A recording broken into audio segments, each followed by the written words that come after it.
আমাদের অ্যাক্টিং করা খুব কঠিন আর খেলা খুব ইজি। যদি আপনি সবসময় প্র্যাকটিস করেন তাহলে এটা তো নর্মাল, এটা তো আর অ্যাক্টিং করতে হচ্ছে না। মানে আপনি জাস্ট খেলছেন, আর আপনি যখন অ্যাক্টিং করবেন তখন বিভিন্ন ধরনের রোল প্লে করতে হবে। সো অ্যাক্টিংটা একটু হার্ড বেশি।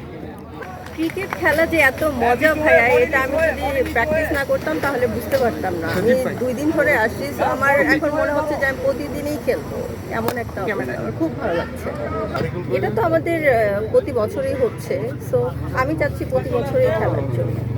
আর এইভাবে তো আমাদের সাধারণত সবার সাথে দেখা হয় না, কথা হয় না। সো ভালো লাগছে সব মিলিয়ে। পছন্দের খেলোয়াড় বাংলাদেশে হচ্ছে সাকিব আল হাসান, আর বাহিরের ইন্ডিয়ার বিরাট কোহলি। আমি তো দুইটাই ভালো পারি, ব্যাটিংও পারি, বোলিংও খুব ভালো পারি। ফুটবলে কোন পজিশনে খেলতে পছন্দ? কোন? মেসি নাকি নেইমার? ও আচ্ছা, ফুটবলে আমার মেসিকে ভালো লাগে। মেসি। আর্জেন্টিনার খেলা দেখা হয়? আর্জেন্টিনার খেলা দেখা হয়, হ্যাঁ।